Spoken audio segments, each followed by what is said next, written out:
by spreading accurate news. As long as the news they spread are accurate, thus any Catholic, for that matter, can be a missionary through social media by spreading accurate news. Magandang hapon po sa ating lahat. Good morning, everyone. Assalamualaikum warahmatullahi wabarakatuh. Ang Anti-Terrorism Council, hindi po korte ito. Ang council po, ang mga membro ng kabinete, they declared the National Democratic Front as terrorists. Kaya, huwag kayong mabigla kung maraming pumunta sa Korte Suprema, kini-question itong Anti-Terrorism Act. Ito na ngayon makikita natin yung abuso na sinabi nga ni Senator Lacson yung author ng Anti-Terrorism Act. Hindi ang council ang nagtatag kung sinong terorista, kundi ang Court of Appeals. Prescription is not done by the Anti-Terrorism Council, but by the court. Yun po. Kaya, babalikan po natin. Ano yung sinabi ni Justice Antonio Carpio sa komentaryo niya? Are CPP-NPA rebels? Terrorists? Yan. Una argumento niya ito. When they define terrorism, the Anti-Terrorism Act deleted all predicate crimes like rebellion and coup d'etat, listed in the definition of terrorism in the Human Security Act of 2007. So, ibig sabihin, kung ikaw si CPP-NPA, hindi ka terorista. Sapagkat, iba po ang crime ng terrorism sa rebellion o sa coup d'etat. Yun po ang naging decision sa Korte Suprema nung Lagman versus Mideldia. Wherein I will quote, the Supreme Court ruled that under the Human Security Act, rebellion is absorbed in terrorism. Absorbed in terrorism. Because rebellion is one of the predicate crimes of terrorism. There is no longer the case. This is no longer the case since the Act has repealed and replaced the Human Security Act. Yun po.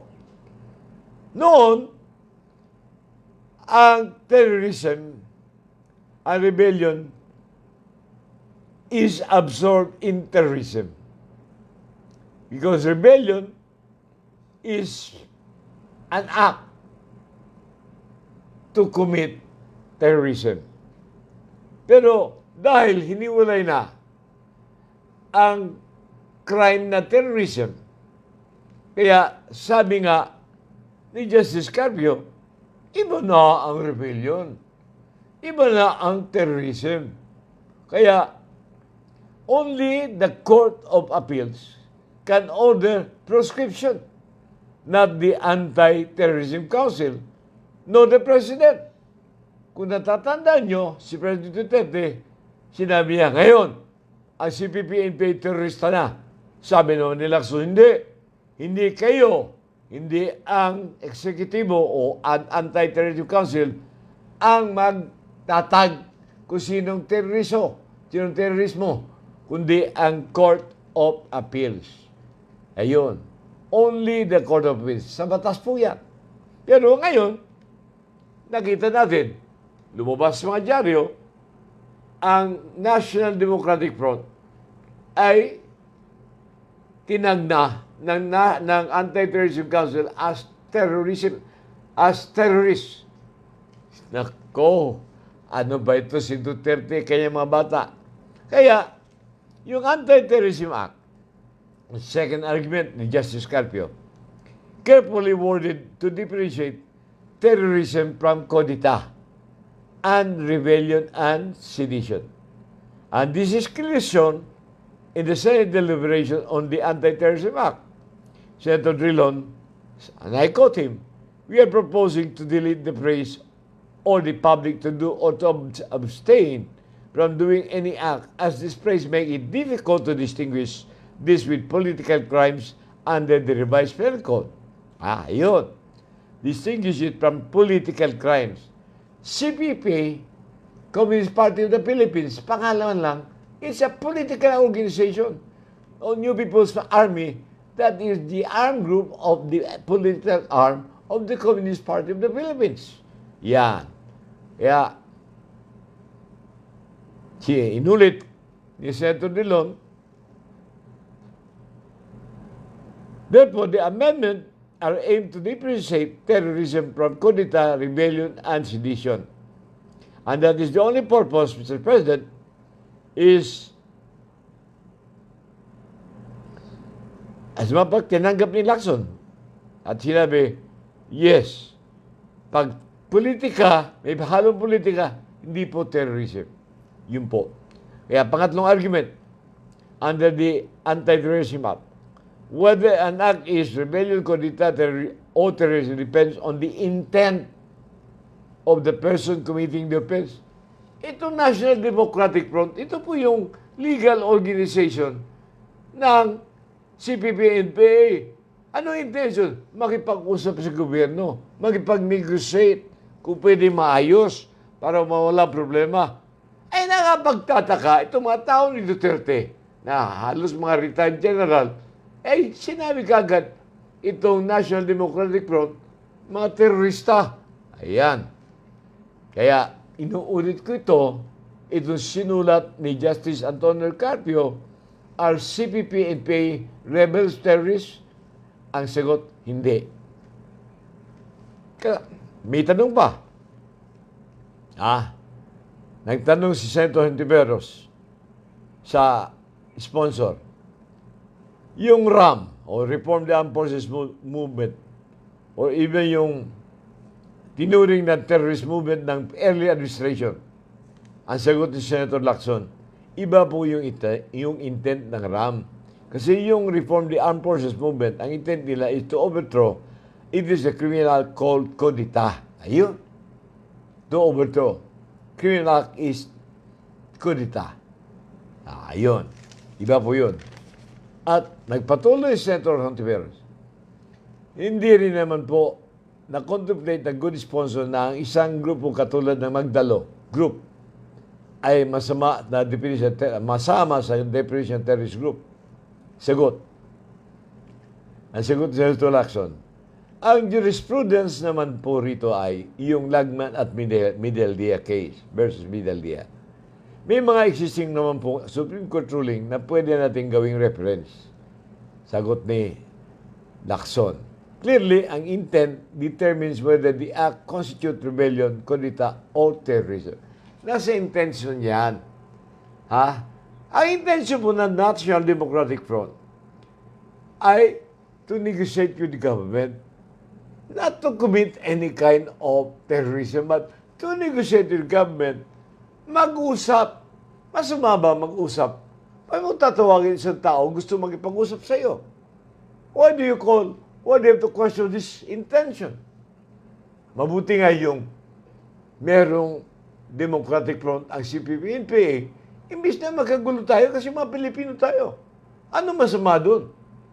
Kung meron silang legal front, matitinong tao, gustong, baka pwedeng sagutin ng gobyerno yung mga hinaing o reklamo ng mga CPP-NPA. Kaya may legal front. So, ibig sabihin, ng kabinete ni Duterte, itong mga general, chaired by Mideldia, ayaw na nila magipag-usap sa CPP-NPA. Kaya ko ito nilinaw sapagkat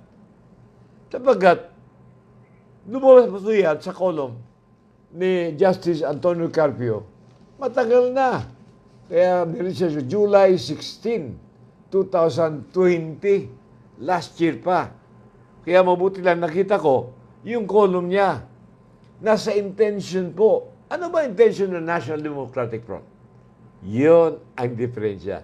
Ang intention ng National Democratic Front ay makipag-usap to talk with government whether the demand of the CPP-NPA can be accepted, admitted, or maybe reproposed by the government.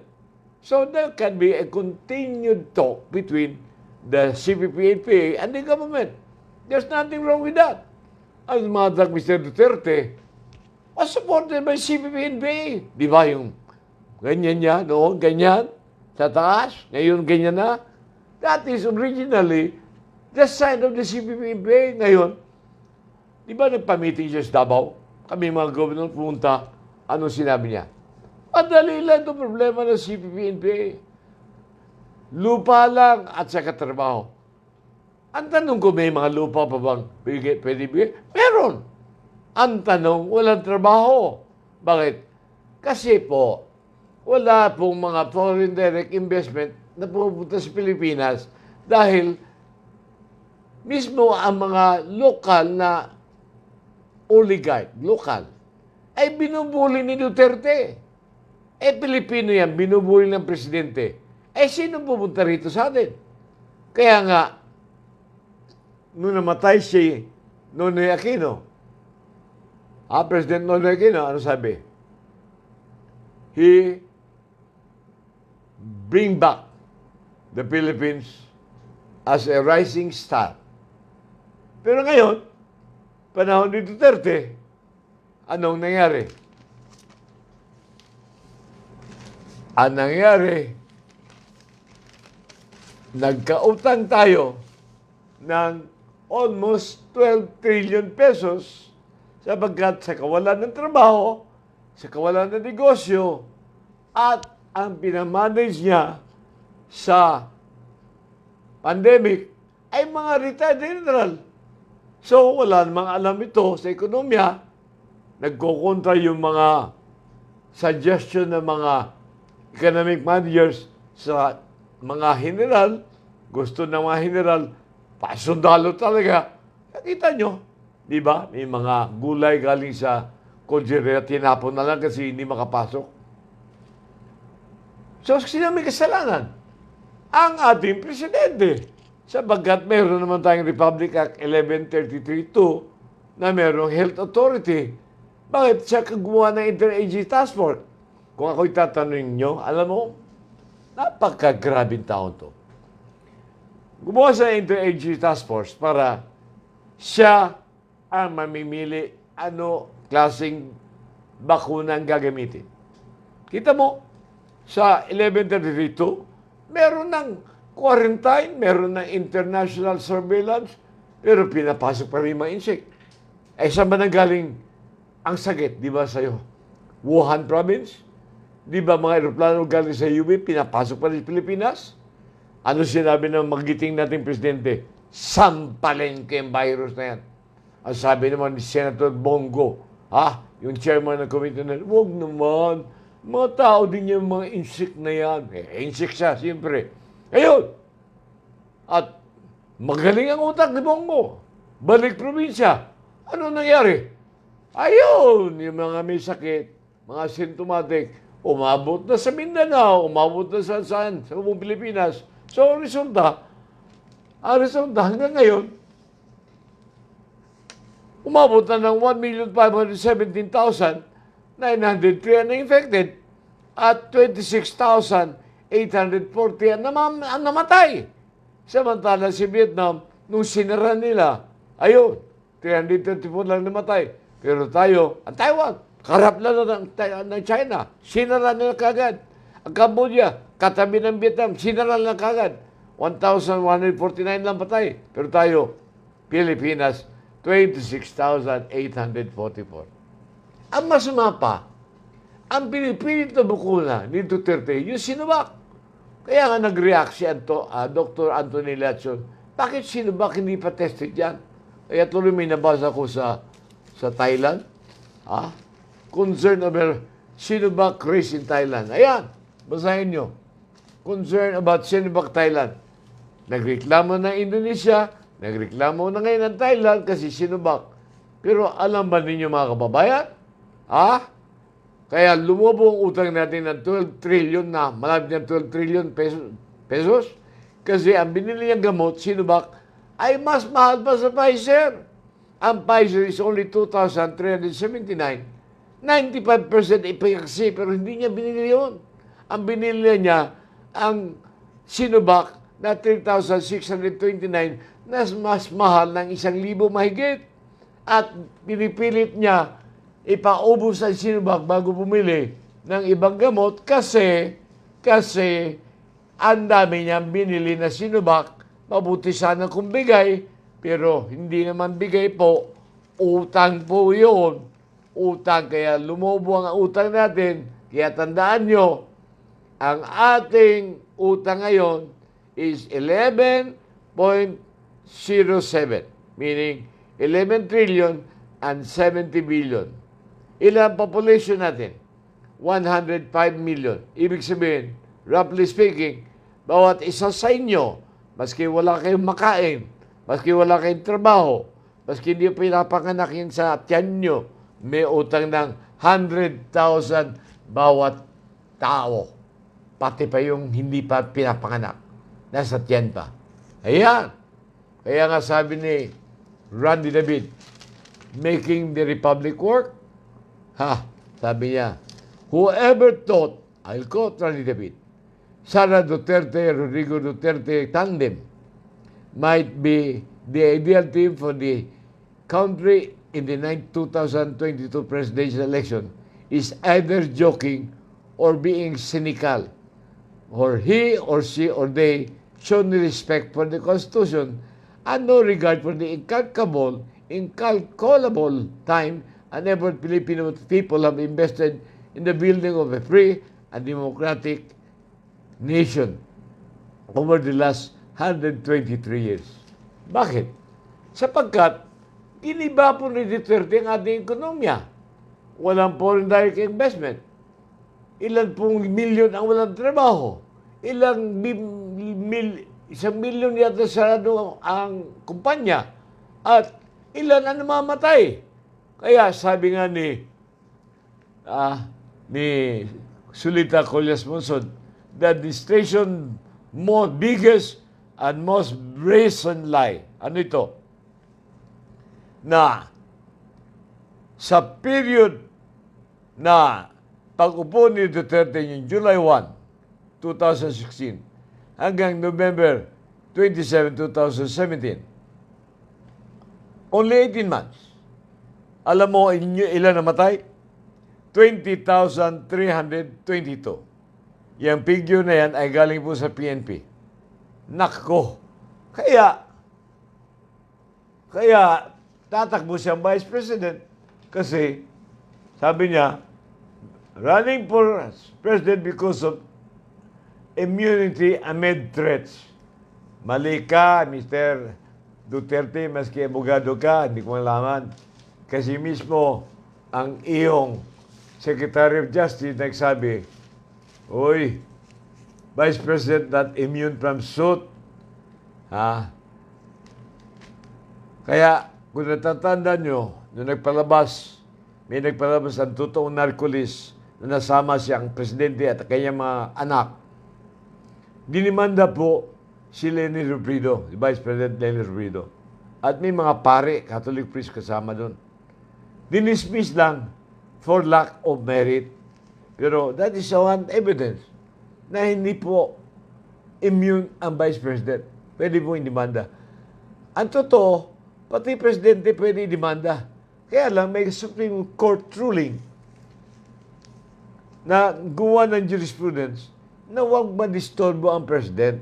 Kaya parang meron naging presidential immunity kasi kung panay kaso-kaso against the President, wala nang gagawin ng Presidente. Harap na lang sa kaso. Kaya, meski wala sa Constitution, kasi the only way you can run against the President is by impeachment.